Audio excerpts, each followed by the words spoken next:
रूस का top secret nuclear plant leak हो चुका है। राष्ट्रपति पुतिन ने न्यूक्लियर विस्फोट की साइट तय कर दी है। यह भी तय हो चुका है कि न्यूक्लियर अटैक किस हथियार से किया जाएगा।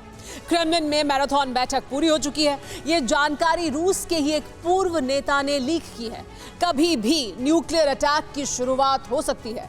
पुतिन ने एक साथ 4 टैक्टिकल न्यूक्लियर अटैक का प्लान बनाया है। इनमें 3 अटैक यूरोप में हो सकते हैं और चौथा टारगेट वॉशिंगटन बन सकता है। देखिए क्या है पुतिन का न्यूक्लियर वॉर प्लान, कैसे इसे अंजाम दिया जाएगा और न्यूक्लियर विनाश शुरू करने वाली पहली साइट कौन सी होगी।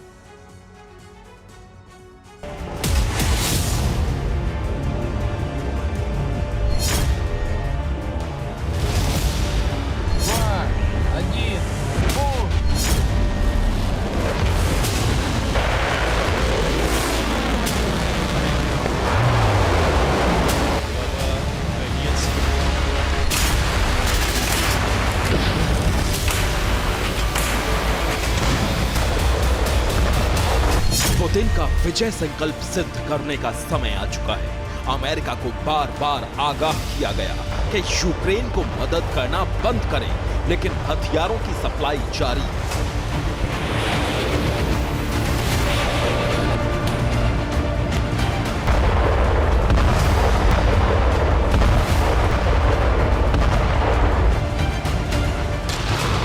अमेरिका और यूरोप से मिलने वाले हथियारों से यूक्रेन ने जंग में तबाही मचा रखी है।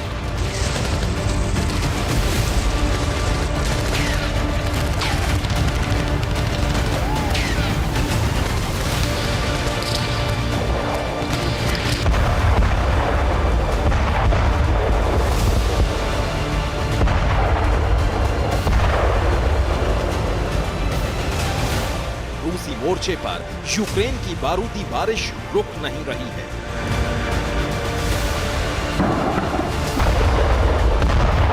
रूस को नुकसान उठाना पड़ रहा है और इसलिए पुतिन ने अब फाइनल अटैक का मन बना लिया है।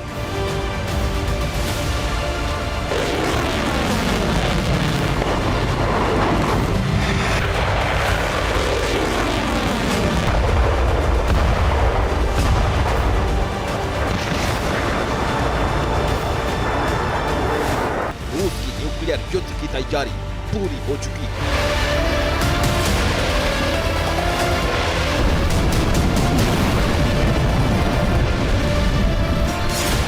न्यूक्लियर हमले की फाइल साइन हो चुकी है। रूस ने तय कर लिया है कि स्ट्रेटेजिक के बजाय टैक्टिकल न्यूक्लियर हमला किया जाएगा। हमले के 2 विकल्प तैयार कर लिए गए हैं। हमले की दोनों साइड तय हो चुकी हैं। पुतिन को अब अंतिम फैसला लेना है। पुतिन के न्यूक्लियर अटैक डिजाइन की जानकारी रूस के ही एक पूर्व राजनेता ने लीक की है। रूस का ये पूर्व नेता पुतिन विरोधी है और रूस से निष्कासित किया जा चुका है। ये रूस के पूर्व नेता आंद्रे सिदेलनिकोव। आंद्रे ने क्रेमलिन का टॉप सीक्रेट लीक कर दिया है। आंद्रे ने दावा किया है कि पुतिन न्यूक्लियर अटैक की तैयारी कर रहे हैं। उनका पहला विकल्प है टैक्टिकल न्यूक्लियर हमला करना।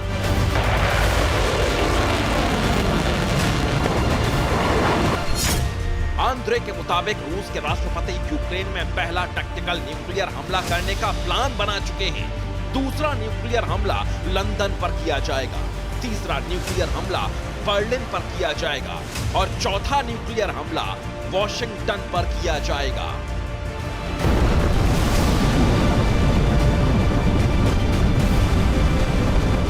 आंद्रे का दावा है कि ये सभी टैक्टिकल न्यूक्लियर अटैक एक साथ होंगे।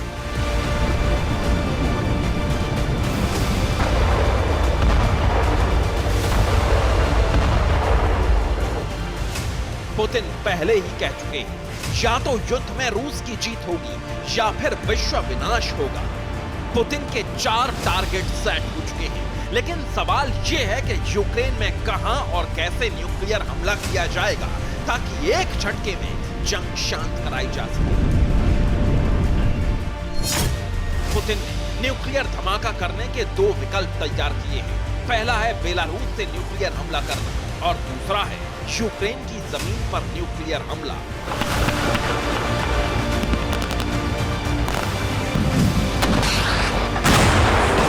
बेलारूस बॉर्डर के पास यूक्रेन की सेना बीते 2 महीने से युद्धाभ्यास कर रही है।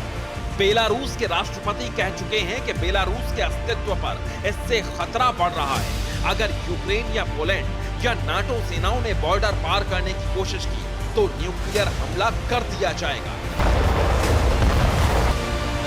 पुतिन का पहला विकल्प दुनिया के सामने आ चुका है, लेकिन दूसरा विकल्प ज्यादा घातक भी है और रूस के नजरिए से उसके लिए सुरक्षित भी है।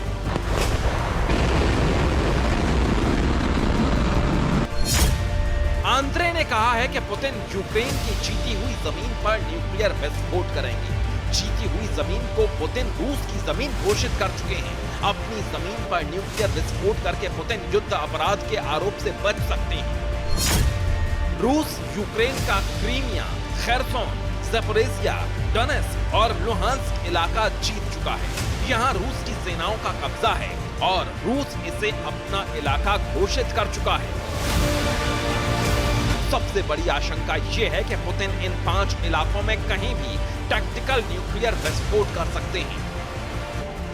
ब्रिटिश मीडिया के मुताबिक सबसे बड़ी आशंका है कि पुतिन ज़पोरिज़िया से ही न्यूक्लियर अटैक का सिलसिला शुरू कर सकते हैं। ज़पोरिज़िया के न्यूक्लियर प्लांट पर कई महीनों से रूस की सेना का कब्जा है और ये प्लांट अपने आप में बहुत ही विध्वंसक न्यूक्लियर बॉम्ब।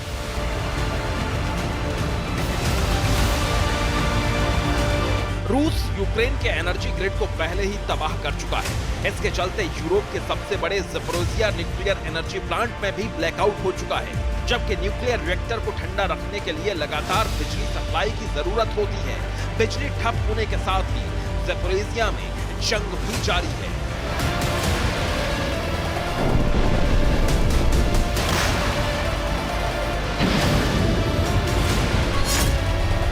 मार्च के बाद 2 बार ज़पोरिज़िया न्यूक्लियर प्लांट में ब्लैकआउट हो चुका है। 27 मार्च को IAEA के डायरेक्टर जनरल राफेल ग्रोसी की ज़ेलेंस्की के साथ मीटिंग हुई। ग्रोसी ने कहा कि ज़पोरिज़िया में हालात नहीं सुधर रहे हैं। प्लांट के पास लगातार विस्फोट हो रहे हैं। ये सांप सीढ़ी के खेल की तरह है। किस्मत साथ दे रही है, लेकिन युद्ध जारी रहा तो एक दिन किस्मत भी साथ छोड़ देगी। आज तक किसी भी न्यूक्लियर प्लांट के भीतर युद्ध नहीं लड़ा गया, लेकिन यूक्रेन ज़पोरिज़िया को वापस पाने के लिए लगातार हमले कर रहा है। लगातार हो रही फायरिंग की वजह से ज़पोरिज़िया के आखिरी रिएक्टर को सितंबर में बंद कर दिया गया था, लेकिन अभी भी इस रिएक्टर के कूलिंग सिस्टम और सेफ्टी पर खतरा लगातार बना हुआ है।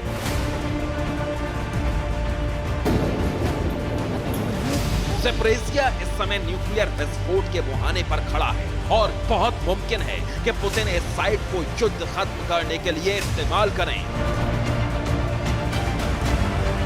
अगर ज़पोरिज़िया प्लांट का रिएक्टर फटा तो कई लाख लोग एक झटके में मारे जाएंगे। इसके बाद अमेरिका की अगुवाई वाला पूरा खेमा युद्ध में कूद जाएगा।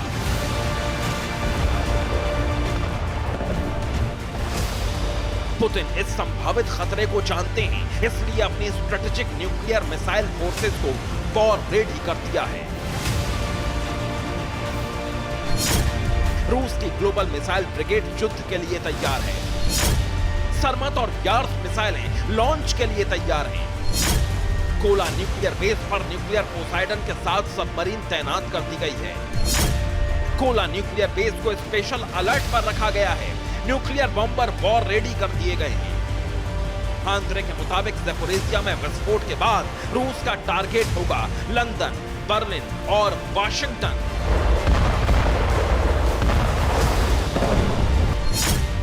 वाशिंगटन के पास रूस की न्यूक्लियर मिसाइलें तैनात हैं, जिनसे वाशिंगटन पर टैक्टिकल न्यूक्लियर अटैक की तैयारी है।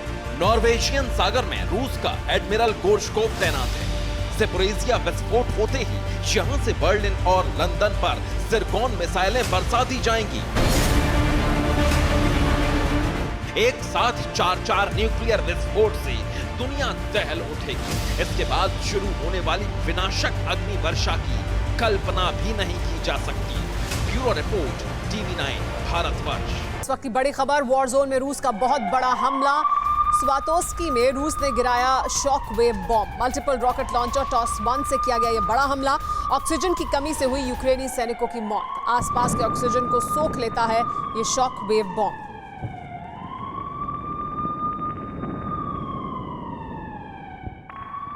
यूक्रेन रूस की जंग में जैसे जैसे अलायंस पार्टनर की एंट्री की आशंका बढ़ रही है, वैसे वैसे गुप्त रणनीति के संकेत भी मिलने लगे हैं। नया संकेत यह है कि अमेरिका के खिलाफ जंगी तैयारी में रूस के साथ मिलकर चीन वॉर स्ट्रैटेजी बना रहा है और इस रणनीति में जो अहम किरदार बनेगा वो नॉर्थ कोरिया होगा। यानी रणनीति थोड़ा पेचीदा है, लेकिन जो देश इस अलायंस में एक रेखा में खड़े हैं उनके टारगेट पर सीधे अमेरिका ही है।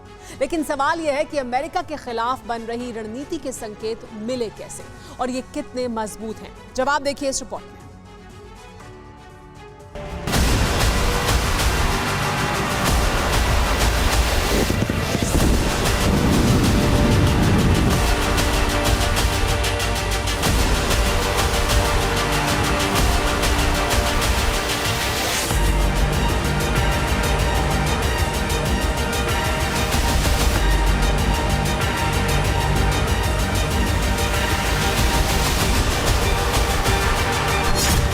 शुरू यूएस की घेराबंदी, पार्टनरशिप वाली रणनीति।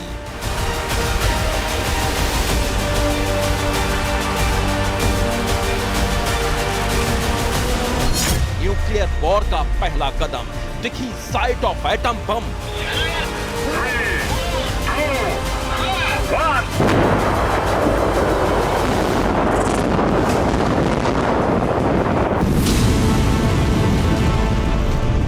यूक्रेन और रूस की जंग में जो दिखा वो दुनिया के लिए सामान्य नहीं है। दशकों बाद अमेरिका और रूस जंग के मुहाने पर आमने सामने भिड़ने से सिर्फ एक कदम पीछे हैं और ये स्थिति वैसी ही बनी भी रह सकती थी। लेकिन अलायंस के खेल में पार्टनर्स का उकसावा इतना ज्यादा है कि अमेरिका और रूस को आपस में टकराने के लिए कदम आगे बढ़ाने का दबाव बन गया। इसलिए दोनों तरफ से सीधे टकराव की स्थिति बने, इससे पहले पुख्ता तैयारी की जा रही है और इस तैयारी का दायरा देखकर आप हैरान रह जाएंगे।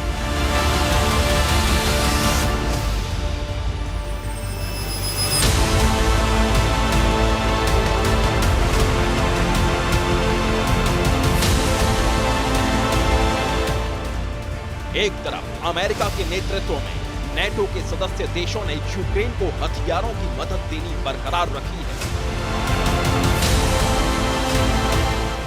तो दूसरी तरफ रूस ने भारी भरकम हथियारों का पूरा जखीरा यूक्रेन की सीमा पर लाना शुरू कर दिया है।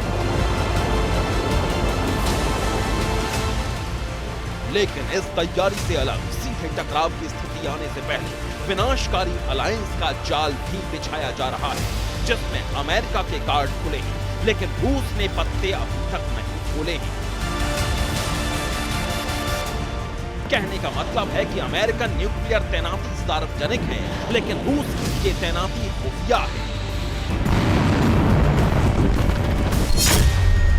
तो क्या रूस की खुफिया न्यूक्लियर साइट्स एक्टिव हैं?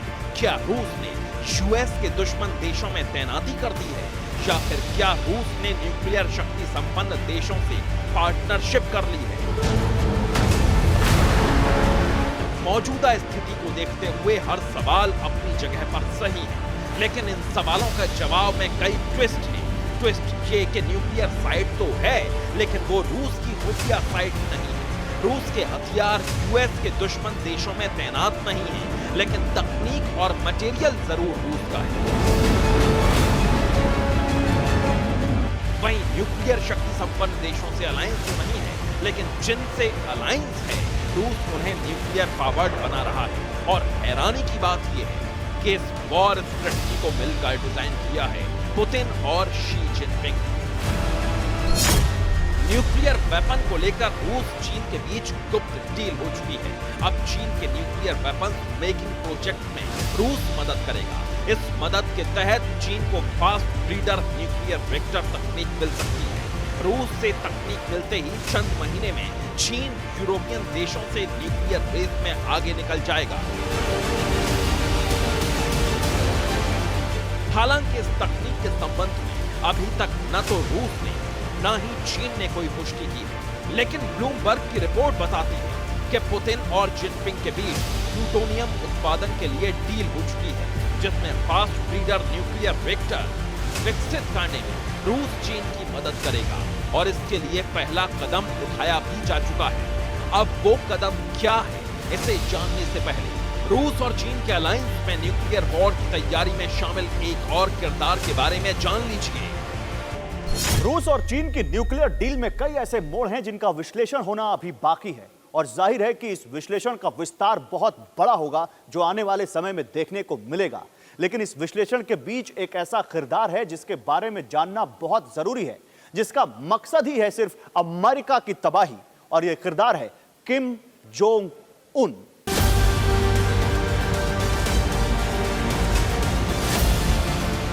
नॉर्थ कोरिया के राष्ट्राध्यक्ष और तानाशाह किम जोंग के बारे में पूरी दुनिया जानती है।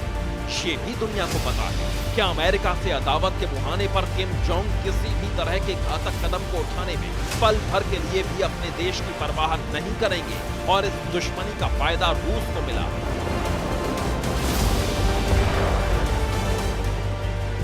रूस ने नॉर्थ कोरिया से कई तरह की डील की, जिसमें एक डील न्यूक्लियर वॉर से संबंधित भी है। सूत्रों के मुताबिक डील ये थी कि नॉर्थ कोरिया जंग में रूस की मदद करे, एवज में अनाज समेत न्यूक्लियर वॉरहेड हासिल करे, और ये डील अब धरातल पर दिखने लगी। ये तस्वीर उत्तर कोरिया के योनडोन न्यूक्लियर साइट की, जिसे सैटेलाइट ने कैप्चर किया है। इस तस्वीर में नॉर्थ कोरिया की साइट में नई हलचल दिख रही है और नॉर्थ कोरिया पर नजर रखने वाली 38 नॉर्थ वेबसाइट की माने तो ये संकेत विनाशकारी तैयारी के हैं, जिनमें कूलिंग सिस्टम से पानी बाहर निकलता दिख रहा है और रिएक्टर भी पूरा होने के करीब दिख रहा है। एक नई सपोर्टिंग बिल्डिंग का निर्माण दिख रहा है, जिसका मकसद है ज्यादा मात्रा में यूरेनियम संवर्धन। लेकिन सवाल ये है कि नॉर्थ कोरिया के पास यूरेनियम आया कहां से और इतनी तेज गति से न्यूक्लियर प्लांट पर काम क्यों हो रहा है? आखिर किम जोंग न्यूक्लियर जंग की तैयारी में इतनी दिलचस्पी क्यों ले रहे हैं? जवाब है अमेरिका के खिलाफ जंग की तैयारी, जो रूस के अलायंस पार्टनर के रूप में करना बेहद जरूरी है और मुमकिन है कि इसमें मदद भी रूस से मिल रही हो। ऐसा क्यों कहा जा सकता है? इसे रूस की चीन को मदद के लिए उठाए जा रहे कदम के आधार पर समझिए। ब्लूमबर्ग की रिपोर्ट के मुताबिक रूस ने चीन को 25 टन संवर्धित यूरेनियम सप्लाई किया है। इस संवर्धित यूरेनियम से चीन एक साल में 50 न्यूक्लियर वॉरहेड बना सकता है और अगर चीन रूस की मदद से फास्ट ब्रीडर न्यूक्लियर रिएक्टर तकनीक हासिल करता है तो न्यूक्लियर वॉरहेड बनाने की गति बढ़ जाएगी। CFR 600 न्यूक्लियर रिएक्टर से चीन 2025 तक 1500 न्यूक्लियर वॉरहेड बना लेगा। मुमकिन है कि चीन की ही तरह रूस ने नॉर्थ कोरिया की भी मदद की हो, जिसका संकेत शोंगक्योन न्यूक्लियर साइट पर जारी हलचल है। यहाँ एक्सपेरिमेंटल लाइट वाटर रिएक्टर का काम करीब पूरा हो चुका है, यानी न्यूक्लियर रिएक्टर और ईंधन का दुनिया का सबसे बड़ा सप्लायर रूस से टकराकर पश्चिम और अमेरिका ने संकट मोड़ ले लिया है। किम जोंग उन की न्यूक्लियर वॉर वाली तैयारियों को देखकर अमेरिका की नींद उड़ी हुई है। पश्चिम देशों की चिंता लगातार बढ़ती जा रही है और अगर चीन की ही तरह नॉर्थ कोरिया को भी रूस से ही यूरेनियम मिला हो, अगर ये सच है तो आने वाले दिनों में अमेरिका अपने ही जाल में फंसता हुआ दिख रहा है। रूस, चीन और नॉर्थ कोरिया का न्यूक्लियर गठबंधन अमेरिका के लिए सबसे बुरा संकेत है। हालांकि ये गठबंधन नेटो की तरफ ओपन नहीं है, लेकिन गुप्त रूप से भी अगर ये हुआ तो वक्त आने पर जब तीनों एक मंच पर होंगे तब उन्हें न्यूक्लियर हथियारों के इस्तेमाल में वक्त नहीं लगेगा। और अगर ऐसी ही गुप्त डील ईरान से भी हो गई तो अमेरिका के सामने दुनिया का सबसे बड़ा संकट साफ नजर आ रहा है। Bureau report, TV9 Bharatvarsh. इस वक्त की वॉर ब्रेकिंग न्यूज ये है कि यूक्रेन आर्मी ने रूस पर जबरदस्त पलटवार किया है। यूक्रेन ने रूस के खिलाफ JDAM बॉम्ब का इस्तेमाल किया है। यूक्रेन का 226 किलोग्राम और 907 किलो के बम से अटैक किया गया है। यूक्रेन ने पहली बार जॉइंट डायरेक्ट म्यूनिशन से ये हमला किया है। जिस नेटो के दम पर जेलेंस्की और पुतिन से टकराने की हिम्मत दिखा रहे हैं, उसी नेटो का एक कदम जेलेंस्की का खेल खत्म कर सकता है। ऐसे में जेलेंस्की के पास सरेंडर के अलावा कोई दूसरा विकल्प नहीं बचेगा। अगर युद्ध लंबा खिंचता है तो पुतिन के जीतने की संभावना उतनी ही प्रबल होती जाएगी, क्योंकि यूक्रेन के पास हथियार खत्म हो रहे हैं और अब नेटो देश यूक्रेन को हथियार सप्लाई भी रोक सकते हैं। इस एक्सक्लूसिव रिपोर्ट में देखिए आखिर क्यों नेटो के कुछ देश यूक्रेन से हाथ पीछे खींचना चाहते हैं, लेकिन अमेरिका ने यूक्रेन को बड़ी तबाही से बचाने के लिए पुतिन के खिलाफ कौन सा सुपर प्लान तैयार किया है।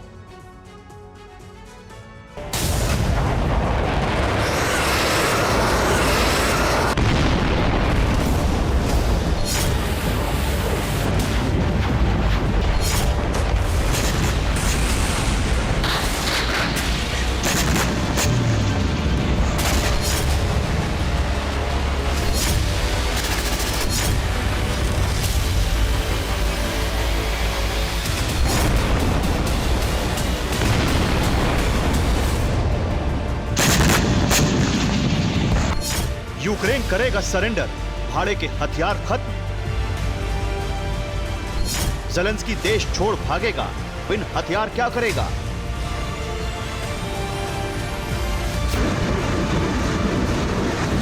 कुछ महीने पहले जो हालत रूस की थी, अब वो यूक्रेन की होने वाली है, क्योंकि यूक्रेन के पास हथियारों की खेप खत्म होने वाली है। अभी तक यूक्रेन को हथियार देने वाले देश अब सप्लाई बंद कर सकते हैं, क्योंकि उनकी मजबूरी है। उन देशों का खजाना खाली हो रहा है, खुद की सुरक्षा के लिए हथियार नहीं है।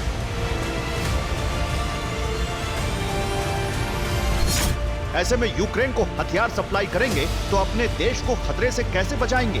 क्योंकि पुतिन पहले ही ऐलान कर चुके हैं, जो भी देश यूक्रेन की मदद कर रहे हैं वो उनसे चुन चुन कर बदला लेंगे।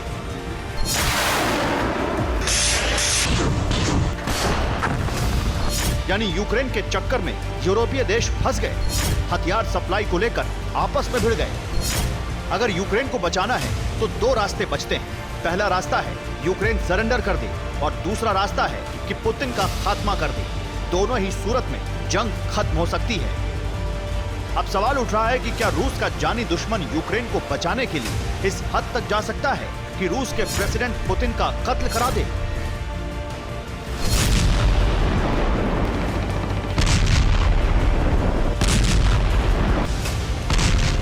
इस बारे में CIA के पूर्व चीफ जेम्स ऑल्सन ने एक बड़ा खुलासा किया है। जेम्स 30 सालों तक CIA में काम कर चुके हैं। जेम्स ऑल्सन ने एक इंटरव्यू में कहा, अभी पुतिन जंग जीते नहीं है, युद्ध अभी लंबा खिंच सकता है। अगर जंग खत्म होगी तो इसके दो ही रास्ते होंगे। एक, या तो पुतिन की शर्तों को मानकर जंग खत्म की जाए, या फिर पुतिन को खत्म करके। जेम्स ऑल्सन का कहने का सीधा मतलब है कि पुतिन इतने जिद्दी हैं कि यूक्रेन को वो हराए बिना युद्ध से पीछे नहीं हटेंगे। यानी पुतिन को इससे कोई फर्क नहीं पड़ने वाला कि रूस को कितना नुकसान हो रहा है। उनका एजेंडा साफ है, यूक्रेन को हराना। अगर युद्ध से यूक्रेन बर्बाद हो रहा है तो इसका असर रूस पर भी पड़ा है। रूस की इकोनॉमी लगातार गिरती जा रही है। रूस का यूरोपीय देशों से कारोबार खत्म हो चुका है। अमेरिका और नेटो देशों ने रूस पर कई प्रतिबंध लगा दिए हैं। रूस से लोग देश छोड़कर जा रहे हैं। पुतिन के खिलाफ रूस में विरोध होने लगा है। रूस के पास हथियारों की कमी हो रही है। बावजूद इसके पुतिन डटे हुए हैं। वो हर सूरत में यूक्रेन को हराकर अमेरिका को जोरदार तमाचा जड़ना चाहते हैं। वो बताना चाहते हैं कि ये कोल्ड वॉर का दौर नहीं, बल्कि पुतिन का वक्त है, जिसमें वो कम से कम यूरोप में अपनी बादशाहत साबित करने का दम रखते हैं।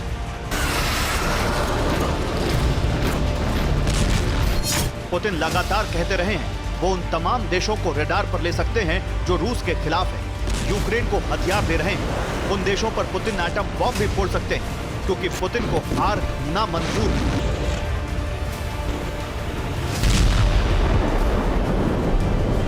पुतिन के ऐसे तेवरों से यूरोपीय देशों में खलबली मची हुई है। धीरे धीरे माहौल बनने लगा है कि किसी भी तरह से यूक्रेन के झंझट से मुक्ति पाई जाए।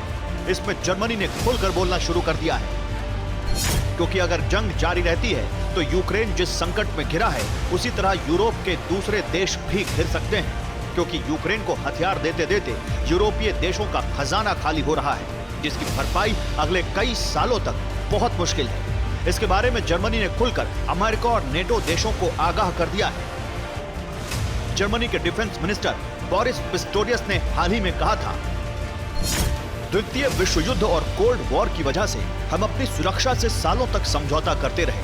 अब यूक्रेन को हथियार सप्लाई करके वैसा ही वक्त आने की आशंका है। अगर हथियार देना जारी रहा तो एक मिलिट्री गैप तैयार हो जाएगा, जिसकी भरपाई 2030 तक भी होनी मुश्किल है।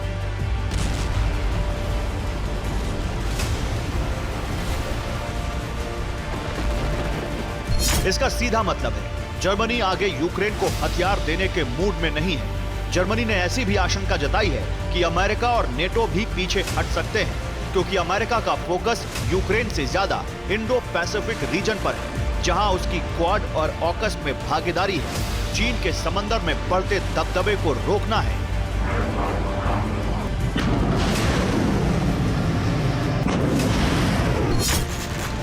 यानी अगर अमेरिका यूक्रेन फ्रंट पर ज्यादा फोकस रखता है तो वो साउथ चाइना सी में पिछड़ सकता है।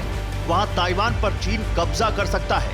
इसलिए अमेरिका के सामने अब ज्यादा विकल्प नहीं है, या तो जल्दी से जल्दी जंग खत्म कराए या फिर यूक्रेन को उसके हाल पर छोड़ दिया जाए।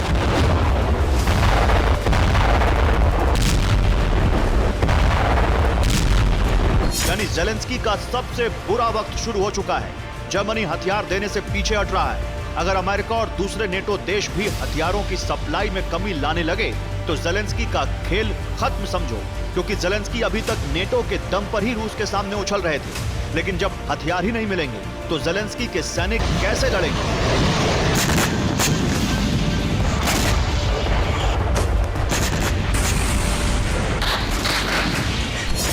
वैसे भी रूस लगातार हमलावर हो रहा है। मिसाइल और ड्रोन अटैक से यूक्रेन में तबाही मचा रहा है।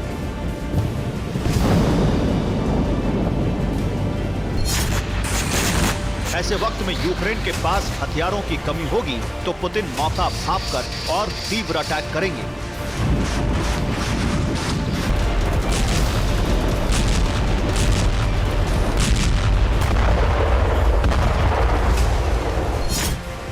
ऐसे वक्त में या तो ज़ेलेंस्की सरेंडर करें या देश छोड़कर भागें। इसके अलावा कोई रास्ता नहीं। यानी जिस नेटो के दम पर ज़ेलेंस्की जंग में टिके थे, अब वही नेटो हथियार नहीं देगा तो ज़ेलेंस्की का खेल खत्म समझो।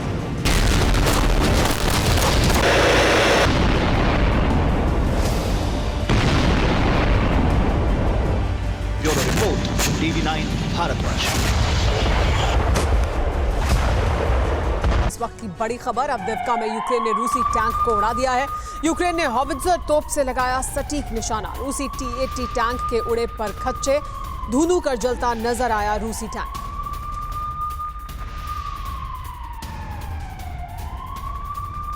अरब की खाड़ी नए बारूदी विध्वंस से सुलग उठी है। अमेरिका तक इसकी आंच कभी भी पहुंच सकती है। अमेरिका के सहयोगी देश इजराइल ने सीरिया में ईरानी बेस पर एयर स्ट्राइक की है, जिसमें ईरान के सैनिक और एक सैन्य अधिकारी मारे गए हैं। ईरान और इजराइल में पहले से बारूदी जंग जारी है। अब ईरान ने ऐलान कर दिया है कि इजराइल उसकी मिसाइलों के टारगेट पर है। सैनिकों की मौत का बदला जरूर लिया जाएगा। ऐसे हालात में अमेरिका एशिया और यूरोप के साथ साथ अरब के मोर्चे पर भी संकट में फंस गया है। ईरान को रोकने की कोशिश की गई तो अमेरिका का नेवल फ्लीट भी उसके निशाने पर है।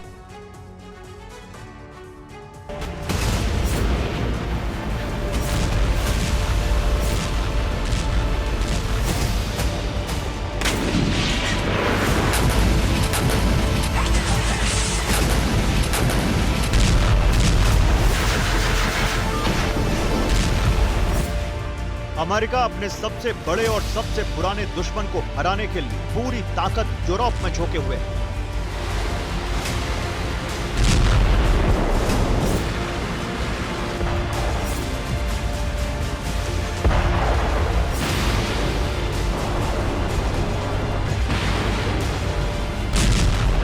यूक्रेन को हथियार सप्लाई करके रूस के विस्तार को रोकना उसका सबसे बड़ा मकसद है।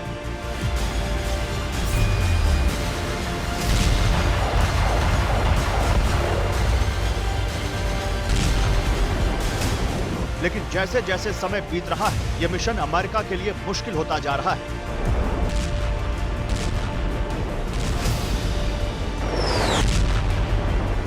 वजह है ये 3 देश,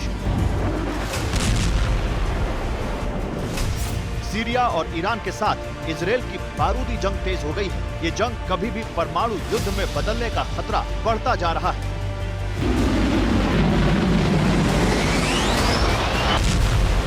इजराइल ने सेंट्रल सीरिया में एक बार फिर एयर स्ट्राइक की है।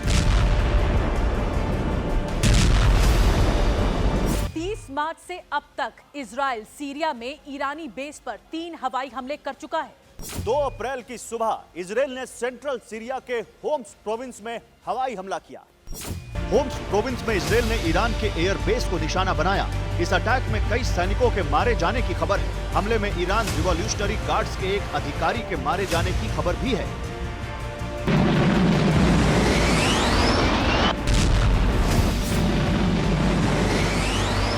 इजराइल लगातार ईरान के सैन्य ठिकानों पर हमले कर रहा है, लेकिन इस अटैक के बाद रूस यूक्रेन जैसी जंग इजराइल और ईरान के बीच छिड़ने के हालात बन गए।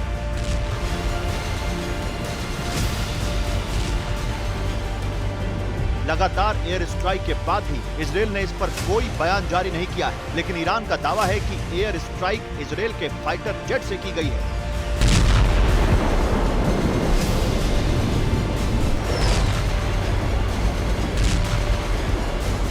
ईरान रिवॉल्यूशनरी गार्ड्स की तरफ से बयान जारी किया गया है। बयान में कहा गया है कि इजराइल से एयर स्ट्राइक का बदला जरूर लिया जाएगा। ईरान कामिकाजी ड्रोन या मिसाइल से इजरायली बेस पर अटैक करने की कोशिश में है। ईरान इस साल गल्फ ऑफ पर्शिया में अपनी मिसाइलें टेस्ट कर चुका है। ईरान के फाइटर जेट युद्ध के लिए तैयार है और उसको तकनीकी तौर पर रूस से मदद भी मिल रही है।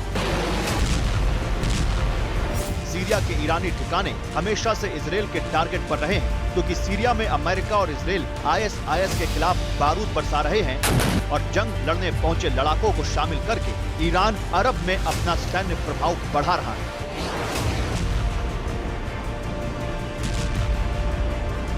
ईरान के कैमिकाजी ड्रोन के हमले के बाद इजराइल जागा है और इजराइल ने ईरानी बेस पर ताबड़तोड़ एयर स्ट्राइक किया है। वहीं बीते हफ्ते नॉर्थ ईस्टर्न सीरिया में US सैन्य अड्डे पर भी अटैक किया गया और यह अटैक ड्रोन से किया गया था। इसमें अमेरिका के कई सैनिक जख्मी हो गए थे और इजराइल ने दावा किया कि ये ड्रोन अटैक ईरान ने किया है। सीरिया में ईरानी ठिकानों पर बार बार एयर स्ट्राइक हो रही है। इजराइल और ईरान के टकराव के पीछे एक बड़ी वजह है ईरान का हिजबुल्लाह ग्रुप के साथ गठजोड़।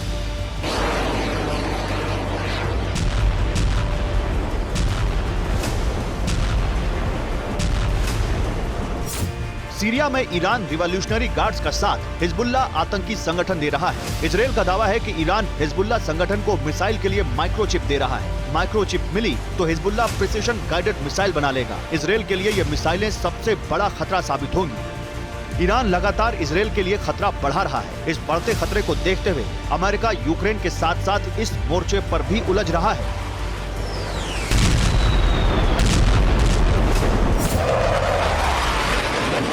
अमेरिका ने अरब के नजदीक भूमध्य सागर में George Bush carrier strike group की तैनाती समय सीमा बढ़ा दी है। ये फैसला सीरिया में अमेरिकी सैन्य बेस पर ईरान के ड्रोन हमले के बाद दिया गया है। स्ट्राइक ग्रुप में A-10 थंडरबोल्ट अटैक जेट भी शामिल है। इजराइल और ईरान के बीच तनाव कभी भी युद्ध में बदल सकता है। अमेरिका इस क्षेत्र में ज्यादा सैन्य ताकत बढ़ा रहा है।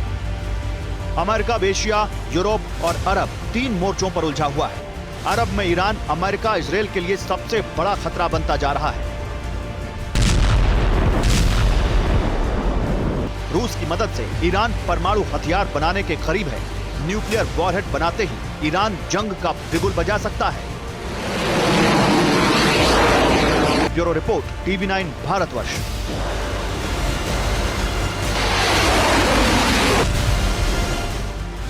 यूक्रेन कर रहा है रिमोट डीमाइनिंग सिस्टम का इस्तेमाल। रूसी माइंस को तबाह कर रही है यूक्रेन की आर्मी।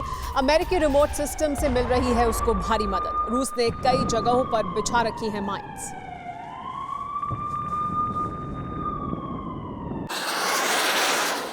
ईस्टर्न वर्ल्ड में चीन की दादागिरी से ज्यादातर देश परेशान हैं। हालांकि इसे रोकने के लिए अमेरिका के साथ गठबंधन वाली एक पूरी टीम काम कर रही है, लेकिन चीन की कम्युनिस्ट सरकार अपनी हरकतों से बाज नहीं आ रही है।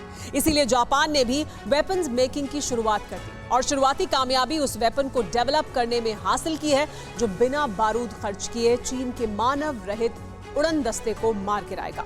यह हथियार है लेजर वेपन। देखिए पूर्वी क्षेत्र की नई हलचल।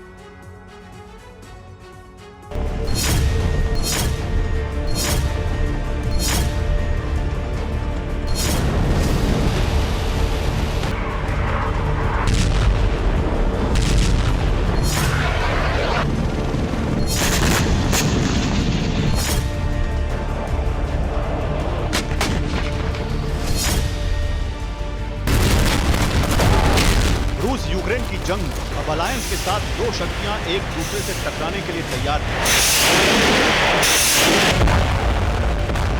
लेकिन न्यूक्लियर अटैक से पहले इस जंग में ऐसे हथियार भी देखने को मिलेंगे जिन्हें अब तक किसी युद्ध में इस्तेमाल नहीं किया गया है।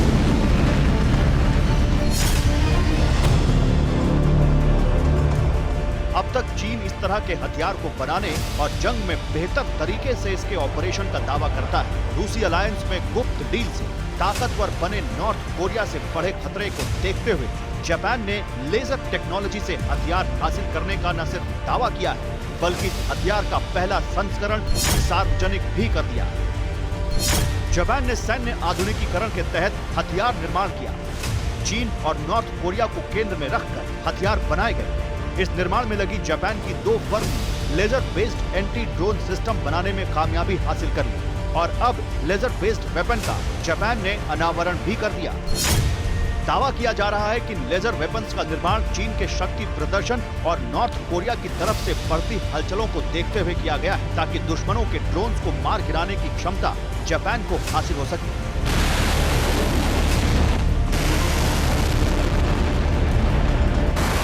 खासतौर पर जापान के लिए इस तरह के खतरे का अंदेशा सेनकाकू और दियाओयू द्वीपों पर है, जहां उनका इस्तेमाल किया जा सकता है। लेकिन जैसे ही जापान की कावासाकी और मित्सुबिशी हैवी इंडस्ट्रीज ने लेजर बेस्ड वेपन का अनावरण किया, वैसे ही चीन ने नेक्स्ट जनरेशन ड्रोन का प्रदर्शन शुरू कर दिया।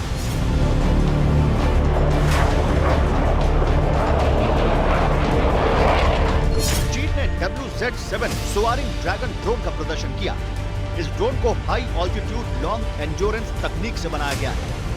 हालांकि चीन के ड्रोन का टारगेट जापान के साथ साथ भारत प्रशांत क्षेत्र भी होगा, लेकिन इसे गिराने में जापान का latest anti drone laser weapon ज्यादा कारगर होगा। अब मुमकिन है कि चीन के हाई ऑल्टीट्यूड पर उड़ान भरने वाले नए ड्रोन को लेकर बीजिंग में हलचल हो, क्योंकि लेजर वेपन्स की ताकत का अंदाजा जितना चीन को है उतना किसी को नहीं है।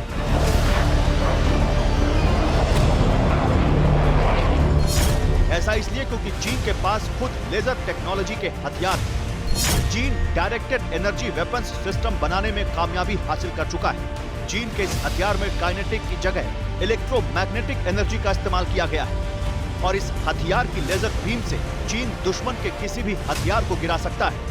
दावा ये तक है कि चीन अपने लेजर वेपन से दुश्मनों के सैटेलाइट भी तबाह कर सकता है। अब मुमकिन है कि जापान के लेजर हथियार की ताकत को चीन से बेहतर कोई न समझ सके। हालांकि चीन की लेजर बीम वाले दावे पर कई वैज्ञानिकों ने सवाल उठाए हैं, लेकिन जापान ने अभी तक अपने लेजर वेपन की ताकत से जुड़े कोई बड़े दावे नहीं किए, सिवाय इसके कि 10 किलोवाट फाइबर लेजर 2 से 3 सेकंड में 1 किलोमीटर से ज्यादा दूरी पर जापान के दुश्मन के ड्रोन्स को मार गिरा सकता है।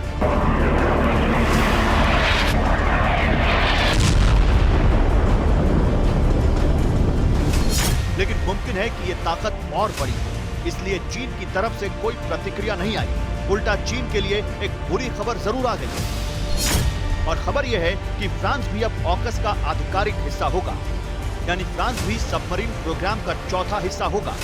चीन के मुहाने पर सबमरीन प्रोग्राम में फ्रांस खुलकर शामिल होगा और फ्रांस के सबमरीन प्रोग्राम में शामिल होने से चीन का नौसेना प्रोग्राम में पिछड़ना आसान हो जाएगा।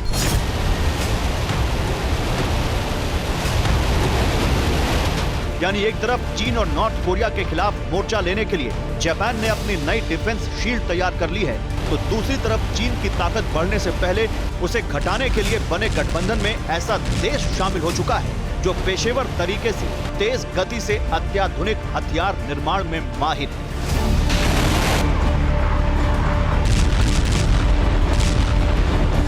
Bureau report, TV9 Bharatvarsh. Ramzan के महीने में ईरान में एक ऐसा कट्टरपंथी फरमान जारी हुआ है जिससे ईरान फिर से सुलगने लगा है। बिना हिजाब दिखने वाली महिलाओं को लेकर ईरानी शासक अत्याचार पर आमादा हैं। हालात ऐसे हो चले हैं कि ईरान के शहरों में निगरानी रखी जा रही है। अगर कोई महिला बिना हिजाब के दिखती है तो उसे तुरंत गिरफ्तार कर लिया जाता है और अगर कोई महिला इसका विरोध करती है तो उसे भारी कीमत चुकानी पड़ती है। ईरान ठीक उसी रास्ते पर चल पड़ा है जिस पर चलकर अफगानिस्तान बर्बादी तक जा पहुंचा। आज अफगानिस्तान में हर दूसरे महीने महिलाओं के खिलाफ एक तेजाबी फरमान जारी कर दिया जाता है। रमजान में ऐसे ही एक और फरमान से महिलाओं की आवाज दबाई जा रही है।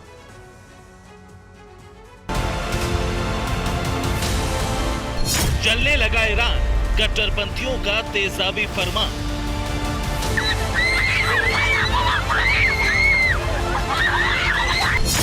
रमजान में तालिबानी फरमान, सुलगने को तैयार अफगान।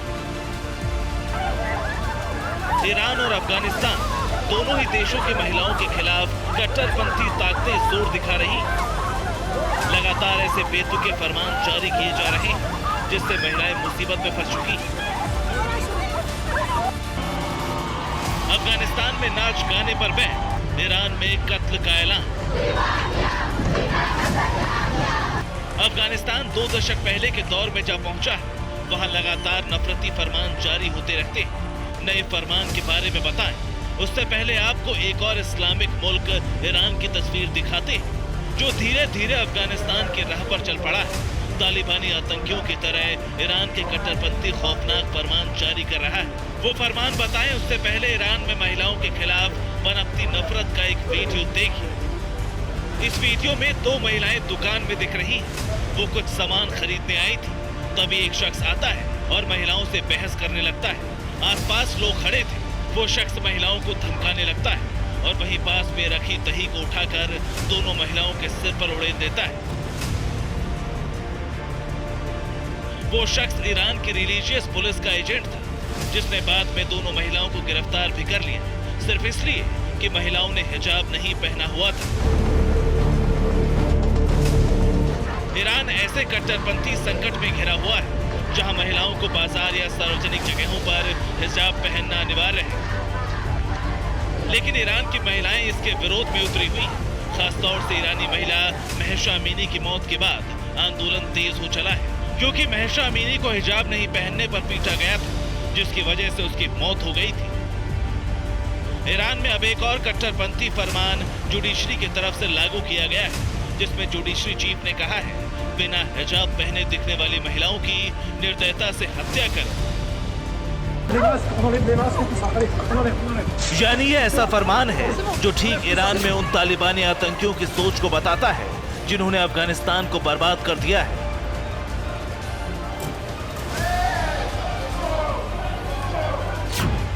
अगर ईरान जहरीले कट्टरपंथ में घिरता जा रहा है जिसका शिकार सबसे ज्यादा महिलाएं हो रही हैं,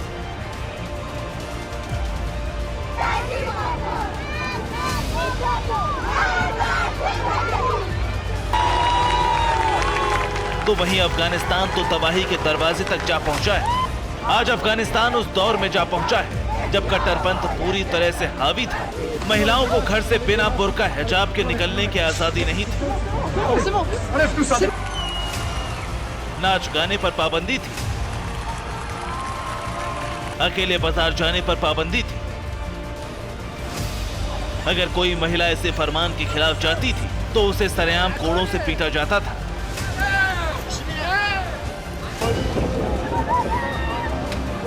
सरेआम पत्थरों से मारा जाता था।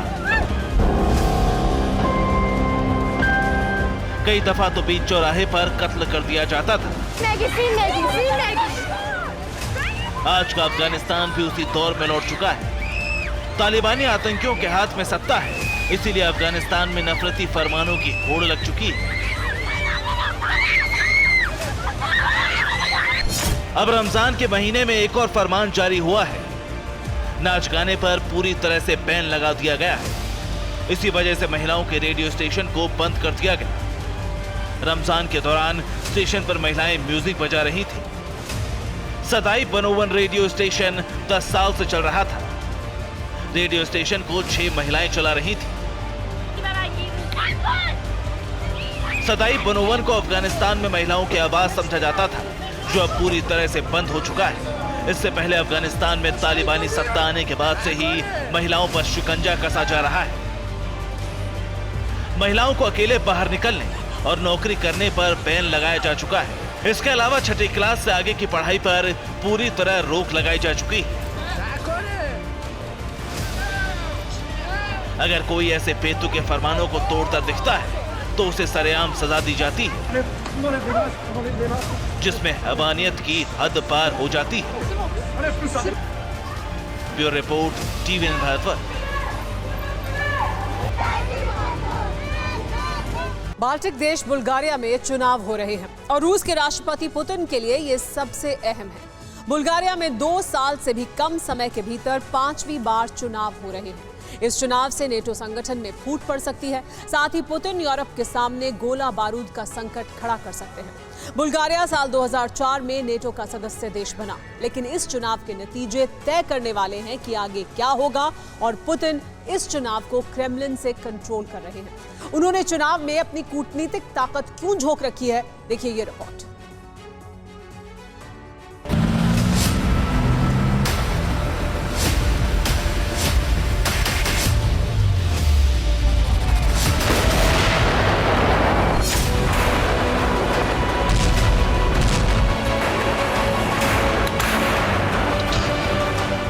यूक्रेन के टैंकों से जो गोले बरसते हैं, अगले हफ्ते से इनकी किल्लत हो सकती है। यूक्रेन की आर्टिलरी के बड़े बड़े शेल्स का भंडार अगले हफ्ते खाली हो सकता है।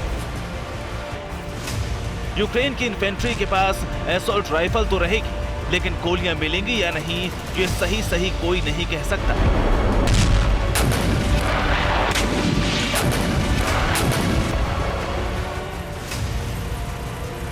यूक्रेन के एम्यूनिशन यानी गोला बारूद का नाता जुड़ा है बुल्गारिया से और इस देश में चुनाव जारी। पुतिन ने इस चुनाव में अपनी कूटनीतिक ताकत झोंक रखी है। क्यों, ये समझिए। बुल्गारिया में 2 पार्टियां चुनाव लड़ रही हैं। एक है जीआरईपी और दूसरी पीपीडीपी। दोनों पार्टियां नाटो की समर्थक हैं, लेकिन किसी पार्टी को बहुमत मिलने के आसार नहीं है। किसी को बहुमत नहीं मिला तो अगले चुनाव तक राष्ट्रपति शासन की स्थिति बन जाएगी। बुल्गारिया के राष्ट्रपति हैं रूमेन रादेव। रादेव को पुतिन समर्थक माना जाता है। वो क्रीमिया को रूस का क्षेत्र भी घोषित कर चुके हैं। यानी रादेव रूस के समर्थक हैं और बुल्गारिया के अगले चुनाव होने तक, उनके नतीजे आने तक फैसले राष्ट्रपति रादेव लेंगे और इसका असर जंग पर पड़ना तय है। जंग पर असर कैसे होगा ये समझिए। बुल्गारिया यूरोप में गोला बारूद का सबसे बड़ा निर्यातक है।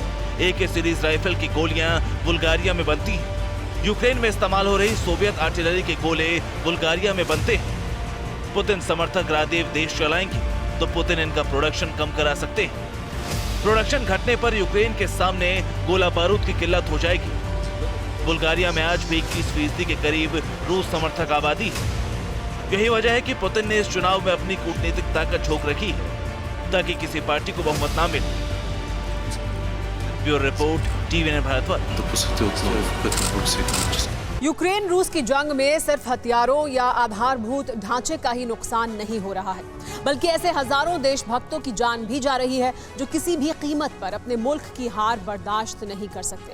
हालांकि जब जंग खत्म होगी तब उन देशभक्तों में कुछ ही ऐसे होंगे जिन्हें यादों में संजोया जाएगा।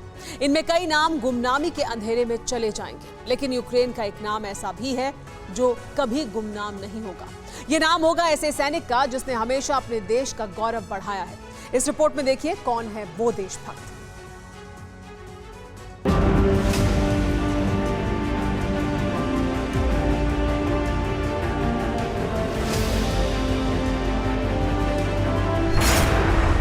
रूस यूक्रेन की जंग में बरसते बारूद के नीचे अपने देश पर जान न्यौछावर करने वाले वीर दोनों तरफ कम नहीं है। इस जंग में हर दिन सैनिकों की जान जा रही है, लेकिन अपनी मौत के साथ ही उन सैनिकों के नाम गुमनामी के अंधेरे में डूब जाते हैं। पर कुछ सैनिक ऐसे हैं जो जान देकर दुनिया में एक मिसाल के तौर पर पहचान बना रहे हैं। ऐसा ही एक सैनिक यूक्रेन का है, जिसकी शहादत ने एक बार फिर पूरी दुनिया का ध्यान रूस यूक्रेन की जंग पर खींचा है। और शहादत देने वाला वो सैनिक है 4 बार का world kick boxing champion Vitaly Marinova. आपने बिल्कुल सही सुना, किक बॉक्सिंग के वर्ल्ड चैंपियन विटाली मैरिनोवा अब इस दुनिया में नहीं रहे। उन्होंने अपने देश यूक्रेन की तरफ से लड़ते हुए शहादत दी, और इस शहादत की पुष्टि की है इवानो फ्रैंकिव के मेयर ने, जिन्होंने अपनी फेसबुक वॉल पर लिखा, विटाली मैरिनोव ने पहले दिन से देश के लिए जंग लड़ी, लेकिन इसी जंग के दौरान एक दिन उनके पैर पर गोली लग गई। हालांकि घाव भरने के तुरंत बाद ही वो फिर मोर्चे पर लौट गए, लेकिन अब इसी जंग में उन्होंने आखिरी सांस तक यूक्रेन का बचाव किया। यानी विटाली मैरिनोव जंग में शहीद हो गए। उन्होंने जंग में घायल होने के बावजूद देश की रक्षा के प्रति अपने कर्तव्य से मुंह नहीं मोड़ा, और आखिरकार उन्होंने सर्वोच्च बलिदान दे दिया। मैरिनोव इवानो फ्रैंकिव सिटी काउंसिल की कार्यकारी समिति के सदस्य भी थे, और वो अपने पीछे पत्नी समेत 2 साल की एक बेटी छोड़ गए।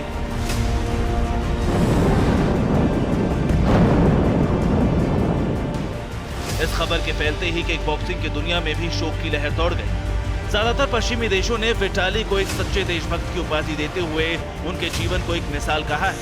वहीं शहादत ने एक बार फिर रूस के खिलाफ दुनिया में आक्रोश का माहौल बना दिया। Bureau report, TVN Bharatvarsh. Yemen में गृह युद्ध की वजह से एक ऑयल टैंकर बरसों से समुद्र में लावारिस हालत में है। अब संयुक्त राष्ट्र ने चेतावनी दी है कि ऑयल टैंकर कभी डूब सकता है और लाल सागर में बड़ी तबाही हो सकती है। जहाज में करीब 10 लाख बैरल तेल है। ये तेल पर्यावरण को नुकसान पहुंचाने के साथ ही समुद्री रूट को भी बंद कर सकता है। आखिर संयुक्त राष्ट्र चाहकर भी टैंकर को खाली क्यों नहीं करवा पा रहा है, इसका जवाब आपको इस रिपोर्ट में मिलेगा।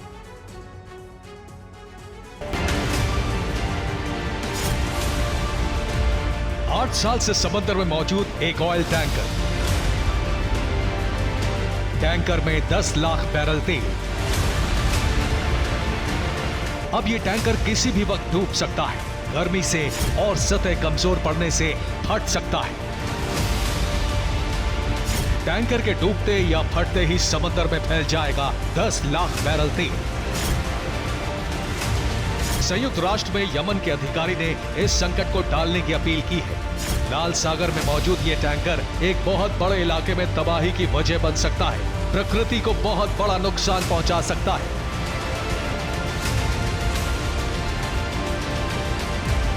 रिपोर्ट के मुताबिक 10 लाख बैरल से भरा ये टैंकर अगर समुद्र में टूटता है तो ये अपने आप में एक भयानक त्रासदी होगी। तेल रिसाव 3 हफ्ते में यमन के लाल सागर के लगभग सभी फिशिंग स्टॉक को मार सकता है। उन तमाम लोगों के लिए भी संकट होगा जो समुद्र के भरोसे ही अपना घर चला रहे हैं। यमन में बंदरगाह बंद होने की वजह से करीब 60 लाख लोग मुसीबतों से घिर सकते हैं। तेल से समुद्री रूट भी प्रभावित होगा।